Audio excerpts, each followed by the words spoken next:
Bueno, probando, ¿se escucha bien? Perfecto. ¿Cómo están, hermanos? ¿Bien? ¿Animados? ¿Qué tenemos en poco menos de un mes? ¿Qué celebramos en poco menos de un mes? Nuestro aniversario, domingo 3 de agosto.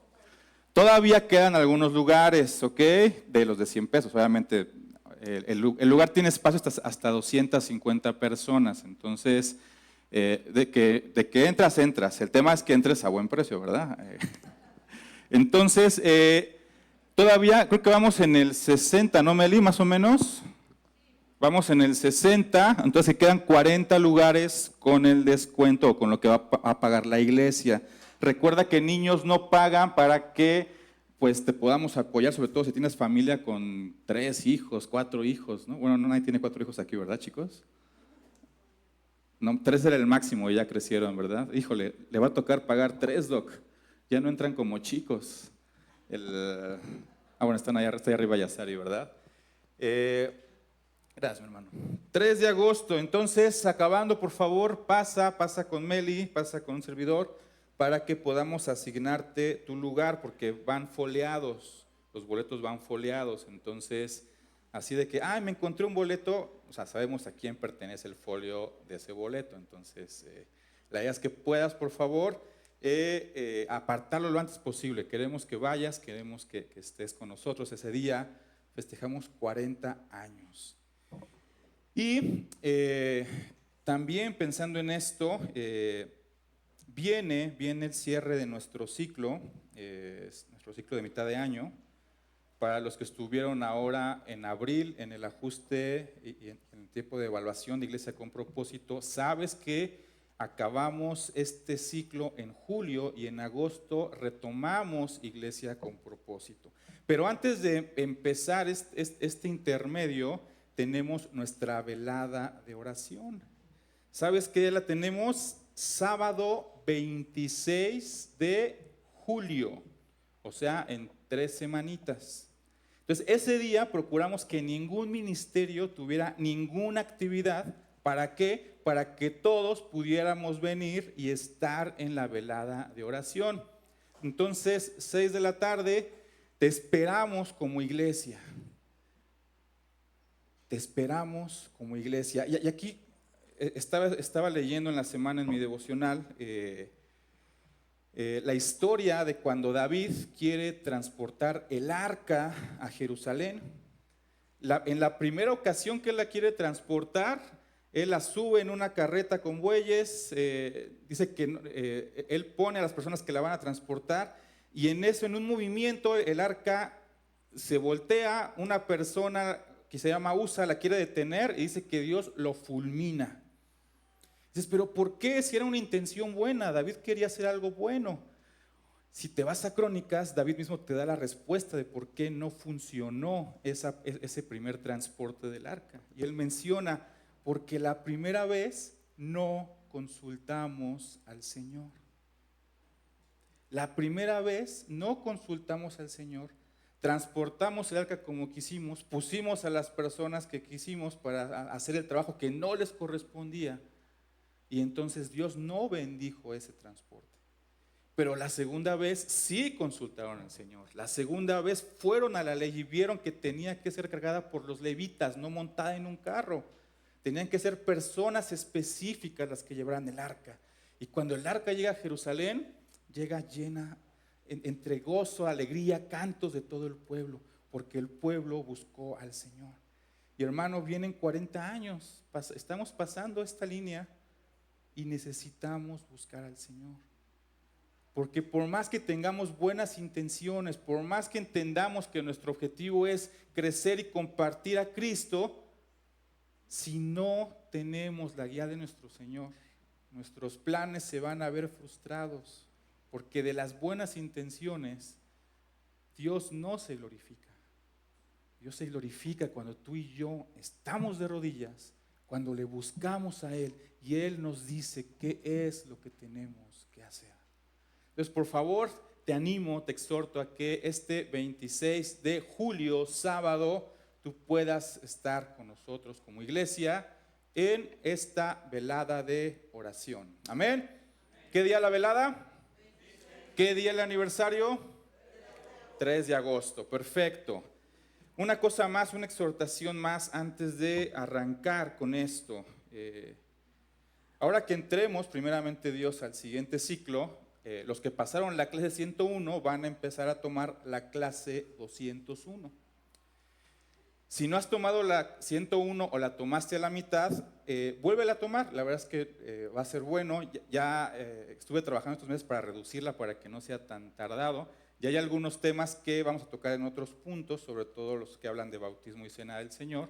Pero es importante que estés para que veas cómo es que está trabajando la iglesia, ¿sale?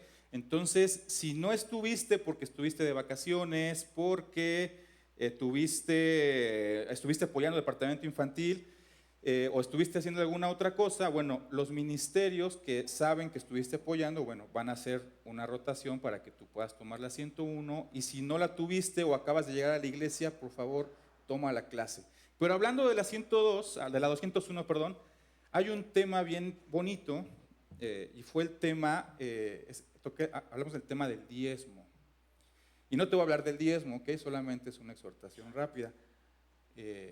Cuando vamos al Nuevo Testamento, vamos a encontrar un énfasis no en cantidad, vamos a encontrar un énfasis en corazones, corazones que dan.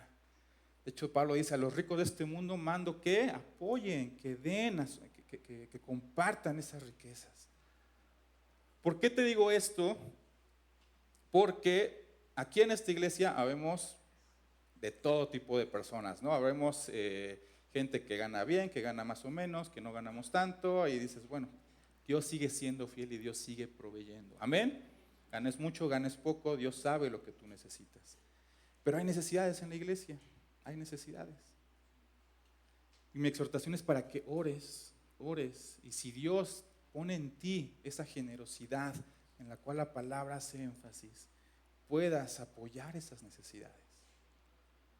Puedas decir, Señor, aquí tengo lo que me has dado.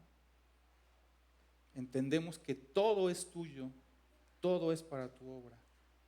Y si hay alguien que tiene alguna necesidad, poder compartirlo. Tú no sabes, hay gente tal vez que no va al aniversario, ¿sabes por qué? Porque no tiene dinero. Y yo lo sentí, dices, tal vez no es mucho, sí, no es mucho para ti tal vez, pero para otros no sé, híjole, ¿no? O sea, eso es con lo que pago mi gas, ¿no? Eso es con lo que pago mi luz.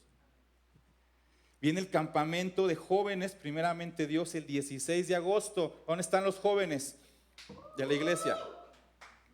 Están tan poquitos. Bueno, si no saben, ahorita en este ciclo estamos juntando tanto a adolescentes como a jóvenes. Estamos haciendo un solo grupo. Entonces, todo ese grupo primeramente Dios, vamos a ir.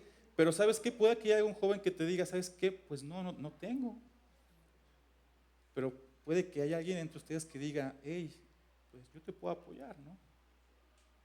Y ojo, cuando apoyemos, si es que Dios lo pone en nuestro corazón, procuremos que nuestra izquierda no sepa lo que hace nuestra derecha y nuestra derecha no sepa lo que hace nuestra izquierda, ¿verdad? No lo hacemos por un reconocimiento, lo hacemos por amor a nuestros hermanos. Y también, ya entrando un poquito más en el tema de hoy, viene la apertura, primeramente Dios, de nuestros grupos en casa para el mes de septiembre. Ha sido difícil poder encontrar el tiempo, la forma, el acomodo para que la iglesia no se sienta más saturada de actividades. Pero primeramente Dios, te pido que sigas orando por este brazo evangelístico que queremos empezar en la iglesia. Y primeramente Dios, cuando empecemos este mes de Iglesia con Propósito, este mes de ajuste, te iremos dando más indicaciones de cómo lo vamos a trabajar. Ok, ojo, no es para todos, esto no es para todos, es solamente para aquellos que digan, hermano, yo tengo a alguien en mi círculo de influencia a que quiero invitar a mi casa y quiero abrir mi hogar para compartir el evangelio. Si tu corazón está en esto, en compartir el evangelio de esta manera, este programa es para ti. Si tú dices, yo comparto el evangelio dando folletos en la calle, perfecto, invítanos, hermano, ¿ok? Tenemos folletos en la iglesia si lo quieres hacer. Si tú dices, yo comparto el evangelio yendo a hospitales todas las semanas, invítanos y créeme que como jóvenes, matrimonios o todos los grupos de la iglesia, te podemos ayudar a darle más fuerza a lo que estás haciendo. Pero como iglesia, como parte de este plan que estamos desarrollando, es esta estrategia de grupos en casa. Y ya viene, y te repito, si hay alguien, si tienes un vecino, un compañero de trabajo, un amigo que dices, es más fácil que vaya a mi casa a que venga a la iglesia, pues para eso vamos a empezar estos grupos en casa. Amén. Entonces, ora mucho para que Dios te diga quién es esa persona a la que tú puedes invitar, esa persona a la que tú vas a cuidar, esa persona a la que tú le vas a compartir el evangelio. Y por supuesto te vamos a apoyar, ¿verdad? No te vamos a mandar solito. Parte de todo esto es esta capacitación que te vamos a apoyar. Dicho esto, te quiero preguntar algo. ¿Has conocido a alguna familia que esté acostumbrada a vivir en constante toxicidad? ¿Sí? ¿Te ha tocado? ¿O alguna familia que está acostumbrada a vivir con violencia? Tal vez no física, pero a veces verbal, ¿no? Insultos, ¿no? Apodos, malos, un tono de voz agresivo. Familias que han normalizado hablarse en gritos, o familias donde tal vez los hijos adultos con sus familias tienen una relación tóxica y no quieren salir de casa de los papás, ¿no? Dicen, mejor echo el piso arriba, ¿no? Para ahí vivimos, ¿no? Aunque nos peleemos, pero pues, aquí tenemos donde vivir, ¿no? ¿Sí has conocido familias así? ¿Te has encontrado con gente que prefiere vivir en circunstancias precarias a tomar decisiones que mejoren sus vidas? ¿Has encontrado algunas personas que hagan esto? Que dicen, no, ya sí estoy bien, yo, ¿para qué mejoro, no? ¿Para qué me esfuerzo más, no? ¿Para qué estudio, no? Así estoy bien. Que viven en medio del pecado, pero lo llaman con otro nombre para justificar su estilo de vida. Es que somos de carácter fuerte, ¿no? Por eso es que así nos hablamos, ¿no? O personas que dicen, no, es que nos mostramos ese amor hablándonos mal, ¿no? Así estamos educados, ¿no? Así me educó mi familia, ¿no? Mis papás, etcétera, ¿no? Una realidad en este mundo es que ninguna persona vive en un ambiente perfecto. Si indagas en la historia de cualquier hombre o mujer que conozcas, siempre encontrarás que el pecado ha corrompido de una u otra manera la vida de cualquier familia. ¿Existirán familias perfectas? ¿Y dentro de la iglesia habrá familias perfectas? No, más fuerte eso, ¿no? Eso, bueno, esta mañana no va a dar tiempo para hacer toda una terapia familiar, ¿verdad? Ni estoy capacitado para hacerla. Pero quiero ir a la Biblia para tratar de entender si existe alguna solución a este problema. La predicación de hoy, seguimos con la serie Énfasis y vamos a hablar de el endemoniado gadareno. Vamos al Evangelio de Lucas, por favor, capítulo 8. Capítulo 8, versículo 26. Y acompáñame ahí con tu vista, por favor. Dice la palabra de Dios, y arribaron a la tierra de los Gadarenos, que está en la ribera opuesta a Galilea. Al llegar él a tierra, vino a su encuentro un hombre de la ciudad, endemoniado desde hacía mucho tiempo, y no vestía ropa ni moraba en casa, sino en los sepulcros. Este, al ver a Jesús, lanzó un gran grito y postrándose a sus pies, exclamó a gran voz: ¿Qué tienes conmigo, Jesús, Hijo del Dios Altísimo? Te ruego que no me atormentes. Porque mandaba al espíritu inmundo que saliese del hombre, pues hacía mucho tiempo que se había apoderado de él. Y le ataban con cadenas y grillos, pero rompiendo las cadenas, era impelido por el demonio a los desiertos. Y le preguntó Jesús diciendo, ¿cómo te llamas? Y él dijo, Legión, porque muchos demonios habían entrado en él, y le rogaban que no los mandase ir al abismo. Había ahí un hato de muchos cerdos que pacían en el monte, y le rogaron que los dejase entrar en ellos. Y les dio permiso, y los demonios salidos del hombre entraron en los cerdos, y el hato se precipitó por un despeñadero al lago, y se ahogó. Y los que apacentaban los cerdos, cuando vieron lo que había acontecido, huyeron y yendo dieron aviso en la ciudad y por los campos, y salieron a ver lo que había sucedido, y vinieron a Jesús y hallaron al hombre de quien habían salido los demonios, sentado a los pies de Jesús, vestido y en su cabal juicio, y tuvieron miedo. Y los que lo habían visto les contaron cómo había sido salvado el endemoniado. Entonces toda la multitud de la región alrededor de los Gadarenos le rogó que se marchase de ellos, pues tenían gran temor. Jesús, entrando en la barca, se volvió, y el hombre de quien habían salido los demonios le rogaba que le dejase estar con él. Pero Jesús le respondió diciendo: vuelve a tu casa y cuenta cuán grandes cosas ha hecho Dios contigo. Y él se fue publicando por toda la ciudad cuán grandes cosas había hecho Jesús con él. El primer punto de esta mañana quiero hablar de la autoridad de Jesús.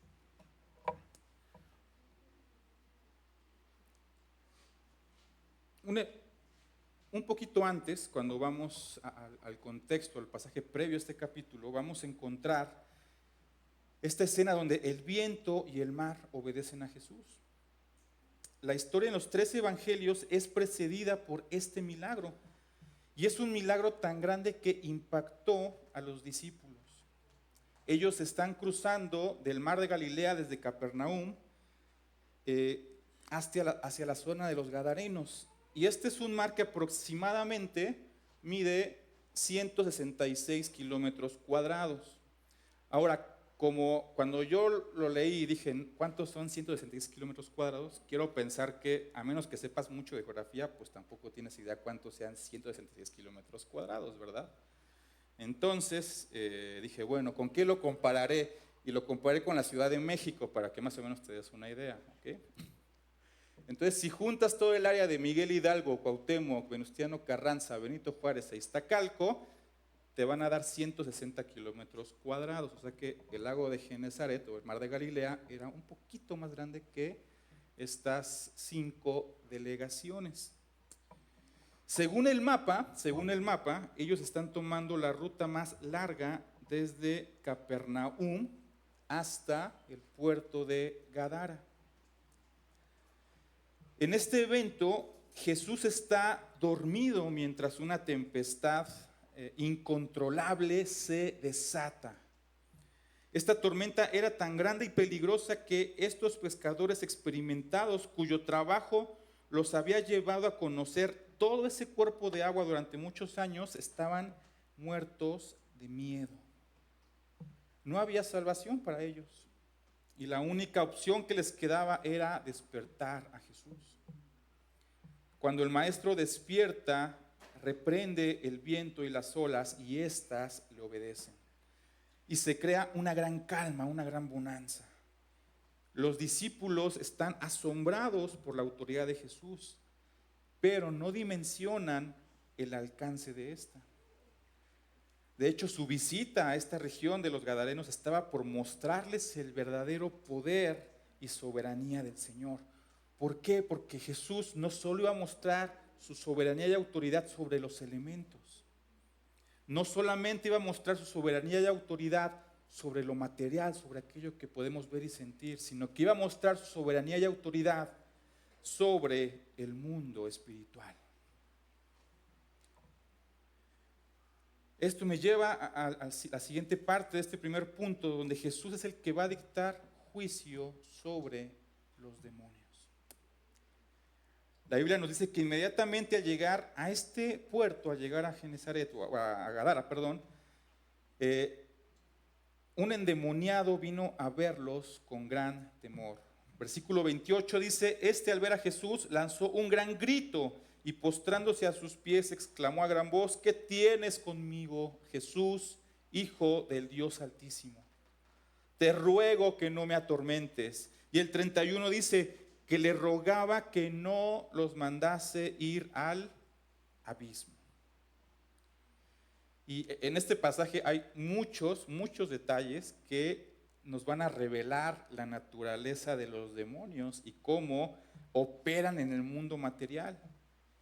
Pero esta predicación no trata de demonología, ¿ok? Así es que si tienes dudas o quieres saber más de este tema, pues invítame un cafecito en la semana y platicamos largo y tendido, ¿ok? Pero lo que sí quiero recalcar es que este demonio o demonios que reconocen al Hijo de Dios saben cuál es su final. El abismo es mencionado en Apocalipsis 20 como el lugar donde Satanás va a ser encerrado y encarcelado antes o previo a la batalla final. Ellos saben que su destino es el encarcelamiento y su posterior destrucción. Y mientras puedan, van a tratar de ir en contra de la obra de Cristo y de su reino. Pero sabemos que Dios tiene autoridad sobre ellos. Los demonios se someten a la autoridad divina. Este demonio llamado Legión, porque eran muchos, reconoce al Creador, reconoce al Hijo de Dios, a aquel que tiene todo el poder y autoridad en el cielo, la tierra y debajo de la tierra. Sabe que nada puede hacer ante la palabra de Jesús y es por eso que este demonio está rogando por misericordia. Ciertamente no es una misericordia salvífica, ¿ok? Los demonios no se van a salvar. Pero ¿qué está intentando ganar con este ruego? Ganar tiempo antes de que empiece su sentencia, su condena inevitable. El abismo, el infierno y el lago de fuego no son lugares creados para el ser humano. Son lugares que Dios designó para castigar al diablo y a aquellos ángeles que decidieron seguirlo. Pero hay que entender que si un ser humano, que uno tiene la oportunidad de acceder a esa gracia salvífica, dos, que tiene la oportunidad de arrepentirse de su pecado, y tres, que hoy puede tener una relación con Dios en Jesús, si esa persona, si ese ser humano no reconoce y cree en Cristo nuestro Salvador, lamentablemente va a sufrir el mismo destino que el diablo y sus ángeles. Por supuesto, sabemos que Dios no quiere que nadie perezca, sino que todos vengan al arrepentimiento. Pero cada persona debe tomar su decisión en cuanto a Cristo, ya sea seguirlo a Él o seguir viviendo para uno mismo. Es decir, creer o rechazar la salvación. El segundo punto de esta tarde ya es la respuesta de estos hombres de Gadara, estos hombres gadarenos. Y algo que me llama la atención es que estos hombres estaban acostumbrados a vivir con el demonio. Es increíble cómo uno puede acostumbrarse a vivir en diferentes circunstancias. Hay gente que está acostumbrada a vivir en desorden. ¿No te ha pasado que llegas a una casa y hay un montón de cosas ordenadas y tú dices, ¿qué pasó? ¿Por qué no acomoda, no? Pero ya están acostumbrados a vivir así. Hay gente que está acostumbrada a vivir entre malos olores, ¿no? ¿No te ha pasado? ¿No te has topado? O capaz dices, yo soy el que está acostumbrado a vivir en malos olores. Otros se acostumbran a vivir entre la basura. Hay quien está acostumbrado a vivir entre la violencia y la desesperación. Los gadarenos estaban acostumbrados a vivir con los demonios. El Evangelio de Mateo, cuando narra este evento, te menciona a 2 endemoniados. Personalmente creo que fueron 2, pero más adelante te voy a explicar por qué Marcos y Lucas mencionan solo a 1. Los tres evangelios sinópticos, Mateo, Marcos y Lucas, dan a entender dos detalles, o puede haber dos observaciones. Lo primero es que en más de una ocasión estas personas intentaron encadenar a los endemoniados. No se menciona que salieran de la zona de los sepulcros a las casas, pero sí se menciona que gritaban y alteraban el orden público. Se da a entender que en algún punto se dejó de intentar controlarlos al no poder someterlos, lo cual me lleva a mi segunda observación. Los gadarenos dejaron de frecuentar esa zona. La gente prefería evitarla, lo que al mismo tiempo cortaba su acceso al mar de Galilea y por lo tanto al recurso de la pesca. Y este detalle va a ser importante más adelante. Al final del día, la gente después de un tiempo suele acostumbrarse y adaptarse a su situación. Estoy seguro que de una u otra manera te ha pasado a ti y me ha pasado a mí. No es necesariamente lo mejor, pero al no conocer otras formas, no queda otra más que adaptarnos y acostumbrarnos a vivir con ello. Y los gadarenos, pues, ¿a qué estaban adaptados? Estaban adaptados a vivir entre cerdos. Mira, desde el punto de vista de la Torá, sabemos que hay leyes que prohíben a los judíos comer cerdos porque son animales impuros. Pero si quisiéramos aplicar esto a los gadarenos, pues no sería justo porque los gadarenos no eran el pueblo de Dios. Por lo tanto, los gadarenos no estaban sujetos a las leyes de la Torá. ¿Y por qué no estaban sujetos a las leyes de la Torá los que estudiamos Levítico? ¿Se acuerdan? Ya ni se acuerdan, ¿verdad, hermanos? ¿De qué trata Levítico? Para los que estuvieron en el curso, obviamente, ¿verdad? Dios queriendo habitar en medio de su pueblo. Por eso es que el pueblo tenía que estar ritualmente puro. Los gadarenos no eran ese pueblo. Dios no habitaba en medio de los gadarenos. Dios no eligió a ese pueblo para habitar en medio de ellos. Por lo tanto, los gadarenos no necesitaban esta pureza ritual. La pureza ritual la necesitaba el pueblo en cuya presencia habitaba el Señor. Y aquí abro un paréntesis, nada, es un pequeño detalle. Aún el pueblo judío en esta época, ¿qué crees? Dios no habitaba tampoco en medio de ellos. Si tú recuerdas la historia en Ezequiel 11 y Ezequiel 10 y 11, perdón, te vas a dar cuenta de que la presencia de Dios se va del templo. Dios ya más no regresa a Jerusalén, a su presencia, como lo hizo en esa manifestación en el tabernáculo o en el templo de Salomón. Pero bueno, cierro ese paréntesis, ¿no? Entonces, desde este punto de vista de la ley levítica, pues no quiero hacer un análisis porque pues, no va a aplicar para los gadarenos, ¿ok? Para el pueblo de Dios sí aplicaría. Pero desde el punto de vista de salud y económico, sí hay mucho que decir para entender el porqué de los cerdos.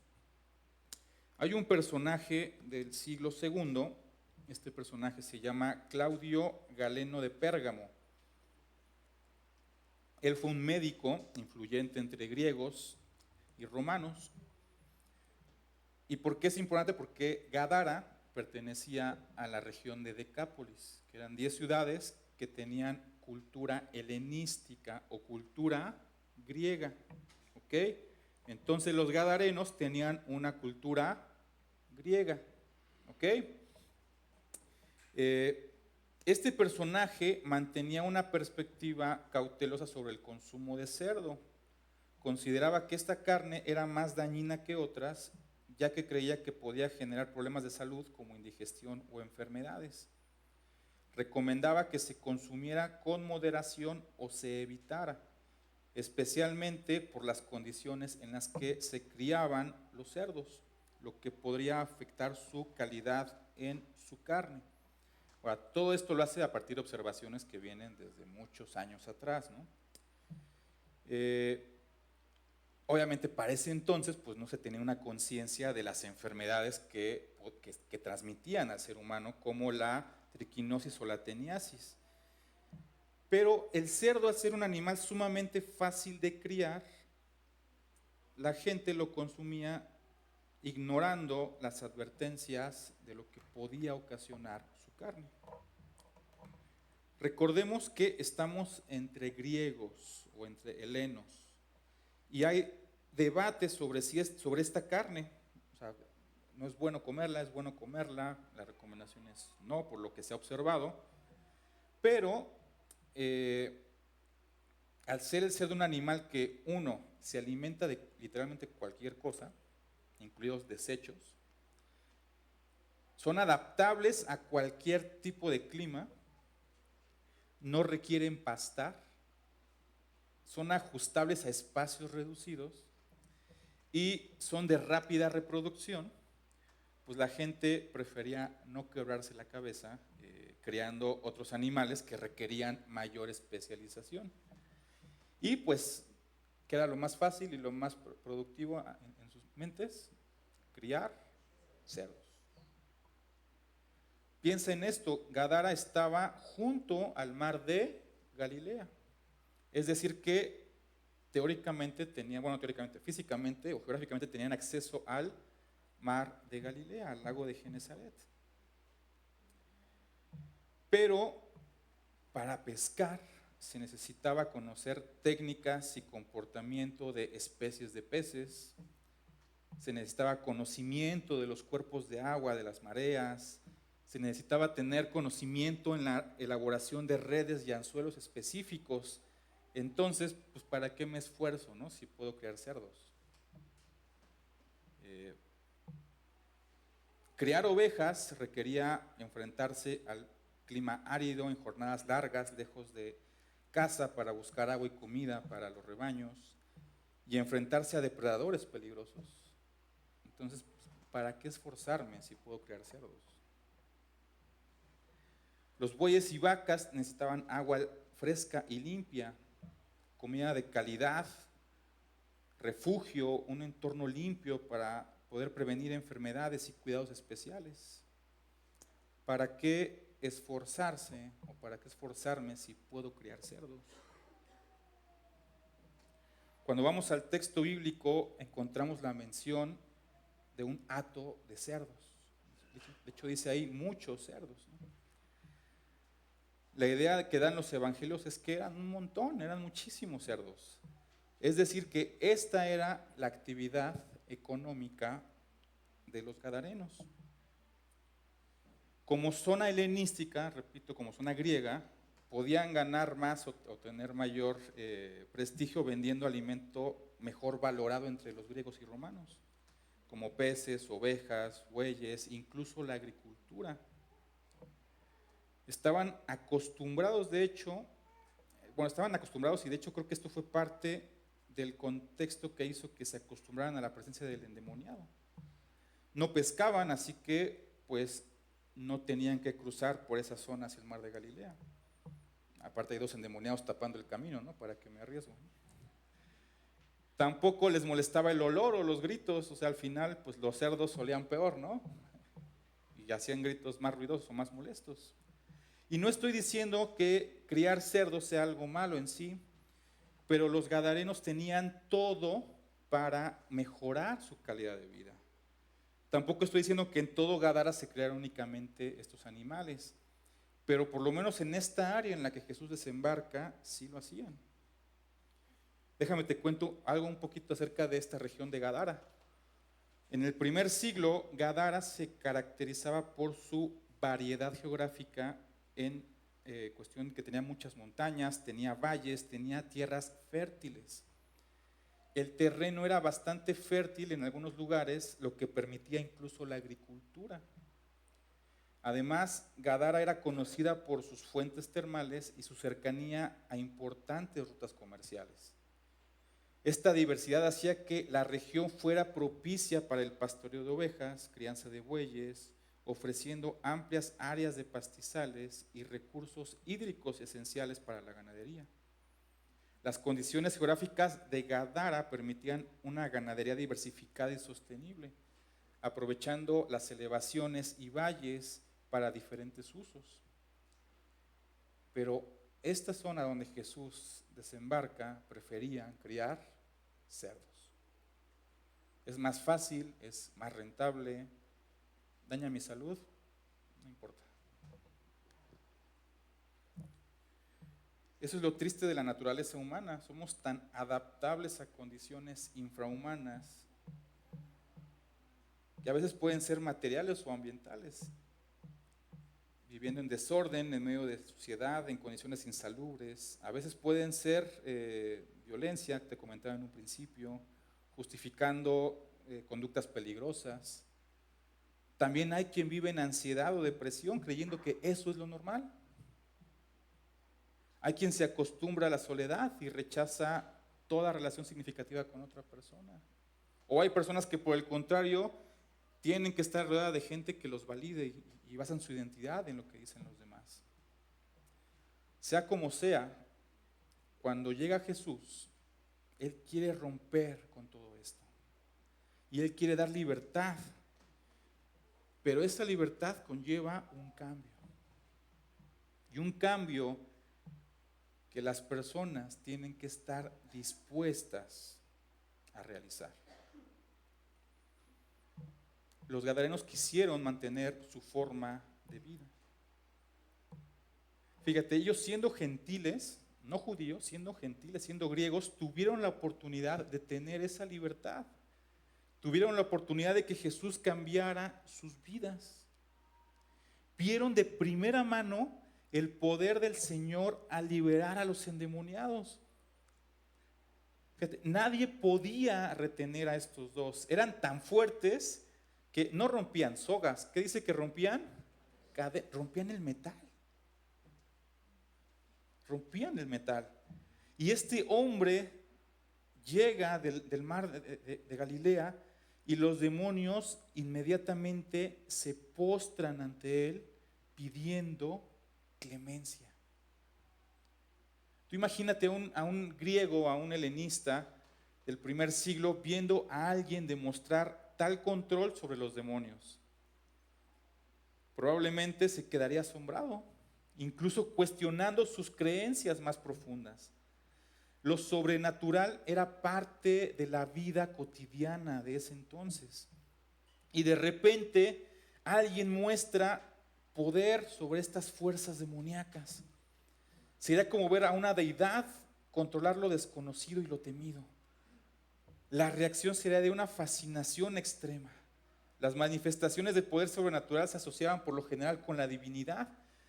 Y al ver a alguien con poder sobre los demonios, seguramente lo habrían reconocido como un dios o alguien con algún tipo de conexión a lo divino. ¿Y sabes qué? Hubieran tenido razón. Porque no estaba un Dios enfrente de ellos, estaba el Hijo del Dios Altísimo, estaba Dios mismo, el creador del universo. ¿Y qué hicieron ante este Hijo de Dios? ¿Qué hicieron ante Jesús? Ante aquel que les había demostrado su poder. Hicieron una petición sumamente desconcertante. Jesús es expulsado de Gadara. No quisieron perder su economía, no quisieron cambiar su vida, no quisieron darle peso al milagro que habían visto y le pidieron a Jesús que se marchara. Mira, hoy en día Jesús sigue haciendo milagros, hoy en día Jesús sigue transformando vidas, hoy en día Jesús sigue sosteniendo a su iglesia. ¿Y sabes qué? La gente sigue pidiéndole a Jesús que no se meta. Sigue pidiéndole a Jesús que los deje tranquilos. Sigue pidiéndole a Jesús que se vaya. Incluso algunos atacan a Jesús. ¿Por qué? ¿Para qué esforzarme? ¿Para qué cambiar si puedo criar cerdos? Gracias a Dios, no todos reaccionaron de esta manera. Lo que me lleva al último punto de esta mañana, que es la respuesta de este ex endemoniado. Y la respuesta de este ex endemoniado es seguir a Jesús. Retomo una pregunta que te comentaba hace ratito. ¿Eran uno o dos endemoniados? Uno o dos, ¿qué dicen? Recordemos que en cada historia, aunque esta se repita, el autor tiene un fin y una perspectiva única, y esta no es la excepción con los evangelios. Mateo es el que menciona a dos endemoniados, y es probable que Mateo quisiera enfatizar la magnitud del milagro para darle más peso al poder de Jesús como Dios.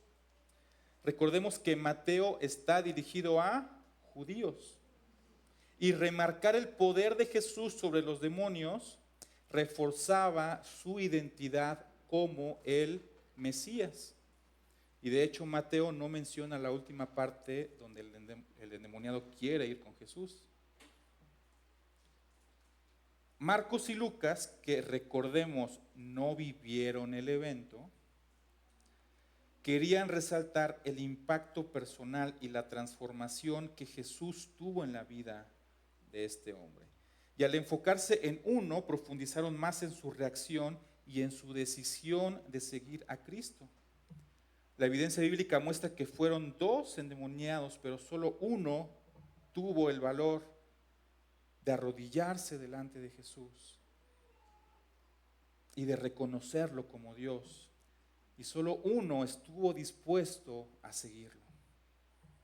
Fíjate qué curioso, porque si recuerdas, Lucas es el que desarrolla durante todo el libro este tema de seguir a Jesús. ¿Y qué es seguir a Jesús? ¿Te acuerdas? Negarse a uno mismo, tomar tu cruz, es decir, estar dispuesto a morir y entonces seguir a Jesús. No lo digo yo, lo dice la palabra de Dios. Busca Lucas 9:23, un buen versículo para que te aprendas de memoria. No solo eso, sino que este exendemoniado tuvo una misión local.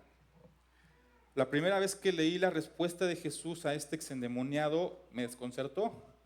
Y debo decir que este desconcierto duró varios años. ¿Por qué Jesús no lo dejó seguirlo? Replanteo, ¿por qué Jesús no lo dejó seguirlo físicamente? Y recordaba este pasaje de la mujer sirofenicia ahí en Mateo 15:24, donde Jesús le responde a esta mujer gentil: no soy enviado sino a las ovejas perdidas de la casa de Israel. Que complementándolo con su paralelo en Marcos, podemos entender que Jesús primero debía culminar su rol como Mesías a los judíos. Y creo que esta es una respuesta satisfactoria, pero hay algo más que entendí después de varios años. Conocemos por la historia, porque esto no lo vas a encontrar en la Biblia, conocemos por la historia y la tradición que la mayoría de los discípulos de Jesús no murieron en Jerusalén. De hecho, en los evangelios solamente te vas a encontrar, en el Nuevo Testamento, el testimonio de uno de los discípulos muertos, que es Jacobo. Pedro murió crucificado boca abajo en Roma. Andrés crucificado en Grecia. Felipe ahorcado en Turquía. Bartolomé desollado vivo en Armenia. Tomás apuñalado en India. Mateo apedreado en Etiopía, en África.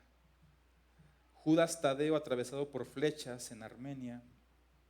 Simón el Celote crucificado en Persia, aunque algunas versiones dicen que fue hasta Britania, lo que hoy es Reino Unido. Los últimos tres, Jacobo, Santiago y Judas Iscariote, murieron en Jerusalén, decapitado, lapidado y ahorcado respectivamente. ¿Qué te quiero decir con esto? Que ellos, estos 12, tenían un llamado a dejar sus hogares y llevar el evangelio a todo el mundo a costa de sus vidas. Ahora bien, pensemos en nuestra realidad. No todos tenemos ese llamado. Este llamado es una invitación muy especial. Y si Dios te considera digno de este llamado, no lo rechaces. Como iglesia veremos de qué manera te podemos apoyar. Y es más, a este llamado hay veces que incluye una invitación VIP. Y esta invitación VIP, ¿sabes a qué es? A morir, a dar tu vida por el Evangelio. No todos la van a tener. Pero si Dios te da ese privilegio de estar contado en ese grupo selecto de gente que ha muerto por el Evangelio, no tengas miedo tampoco a dar tu vida. Pero regresando a este exendemoniado, él no tenía este llamado, pero tenía uno igual de hermoso y significativo. El volver a su casa y contar las grandes cosas que Dios había hecho con él. ¿Y sabes cómo le llamamos a esto en Anástasis? Compartir a Cristo en nuestro círculo de influencia. Al principio te pregunté si conocías familias que viven en constante toxicidad o familias que viven en violencia, familias que han normalizado hablarse en gritos, que viven amontonados unos con otros, peleándose todo el tiempo, que no quieren mejorar sus vidas. Gente que vive en ansiedad por sus familias o depresión constante, donde a veces no hay ni siquiera amor natural, ¿no? Están peleados padres con hijos, hijos con padres, hermanos con hermanos. Y es más, tal vez no solo los conoces, sino que tú mismo eres parte de una de estas familias. El pecado es una realidad que afecta a todos los seres humanos y nos aleja del propósito perfecto de Dios. Y mira, nada que hay en este mundo va a cambiar esa realidad. El único con poder para transformar vidas y dar libertad es Cristo Jesús. Y la pregunta es, ¿cómo va a entrar Cristo a estas familias? ¿Sabes cómo va a entrar Cristo a estas familias? A través de una persona.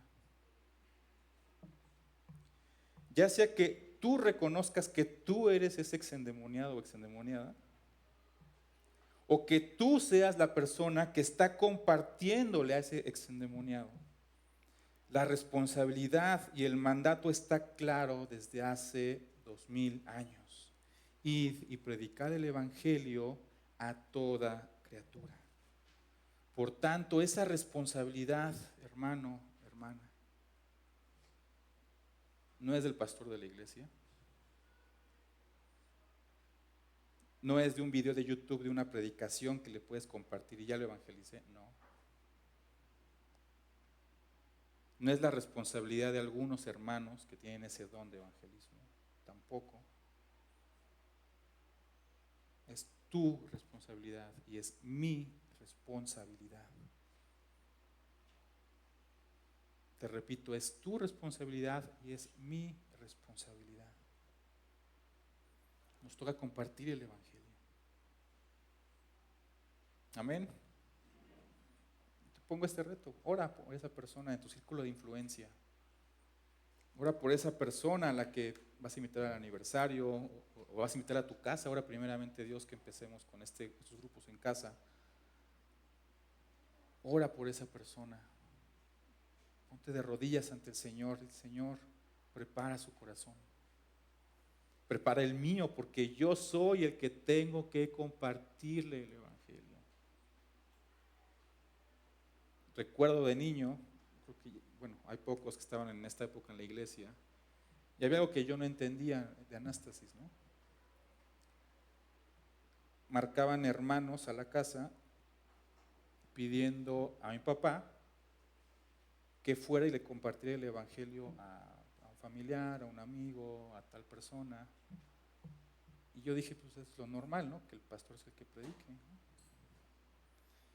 Y sabes que vas creciendo en el Evangelio, vas conociendo otras iglesias, vas conociendo la palabra de Dios. Y hoy digo, qué error tan grave de la iglesia. ¿Cómo es que un miembro de la iglesia no está capacitado para compartirle el evangelio? Que tiene que hablarle al pastor para que le comparta a su amigo. No, hermanos, la responsabilidad de quién es, tuya y mía. Así como el pastor le va a compartir a su círculo de influencia, yo le tengo que compartir a mi círculo de influencia, tú le tienes que compartir ¿a quién? A tu círculo de influencia. Amén. Vamos a orar. Amado Padre, amado Señor, estamos ante ti en esta hora, Padre Santo.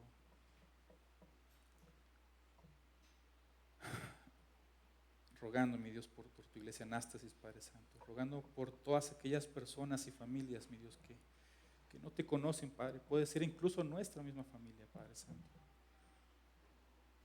Señor, ayúdanos a ser esas personas que decidiendo seguirte, mi Dios, cumplimos con esa misión hermosa de poder compartirles, Padre Santo. Señor, ayúdanos a cumplir tu misión, Padre. Ayúdanos a ser instrumentos en tus manos, Padre Santo, y a poder presentar a Cristo, Padre Santo. Porque las familias necesitan a Cristo. Las familias requieren libertad, requieren una transformación que solo tú puedes dar.